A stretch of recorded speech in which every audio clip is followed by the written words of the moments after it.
বিসমিল্লাহির রহমানির রহিম। রানীগঞ্জ প্রশাসন কর্তৃক আয়োজিত আজকের এই আন্তর্জাতিক মাতৃভাষা দিবস ও শহীদ দিবসের সুন্দর একটি অনুষ্ঠান আয়োজন করার জন্য প্রথমেই রানীগঞ্জ প্রশাসনের প্রশাসক ইউনু ম্যাডাম এবং আজকের প্রধান অতিথি যিনি অতি দ্রুততার সহিত কয়েক মাসের মধ্যেই রানীগঞ্জের সর্বোচ্চ প্রতিটি ঘরে হাসি ফুটানোর জন্য সর্বাত্মক চেষ্টা করে যাচ্ছে, সে আমাদের অত্যন্ত প্রিয় আস্থাভাজন রিনাত ফৌজিয়া ম্যাডাম।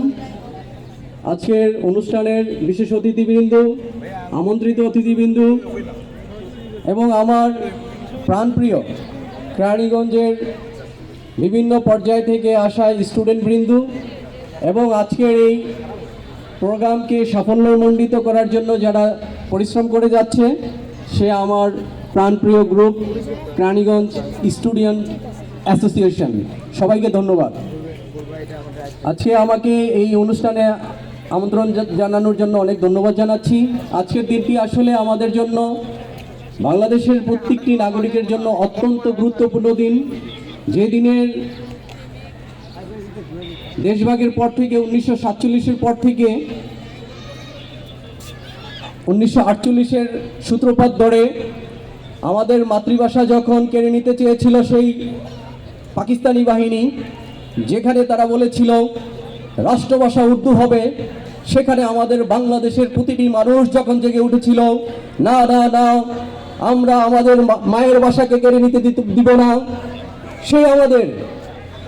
সেই দিন যখন প্রতিটি ঘরের থেকে বের হয়ে এসেছিল আবাল বৃদ্ধ বনিতা, তখন বলেছিল আমাদের মাতৃভাষা কখনোই উর্দু হতে পারে না, আমাদের মাতৃভাষা, আমাদের বাংলা ভাষাই হবে আমাদের মাতৃভাষা।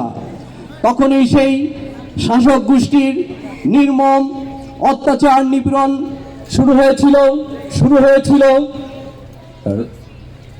প্রত্যেকটা পুলিশের গুলিতে ঝাঁঝরা হয়েছিল শহীদ জব্বার, সালাম বরকত, নাম না জানা অনেক মানুষ। সেই ভাষা আন্দোলনকে কেন্দ্র করে আমাদের যে স্বাধীনতা অর্জন হয়েছিল, সেদিন সেইটি রূপ নিয়েছিল আমাদের আজকের এই স্বাধীনতা। তো আজকে আমরা সেই ভাষা আন্দোলনের প্রত্যেকটা শহীদের আত্মার মাগফিরাত কামনা করি, যাদের রক্তের বিনিময়ে আমাদের অর্জিত এই মাতৃভাষা।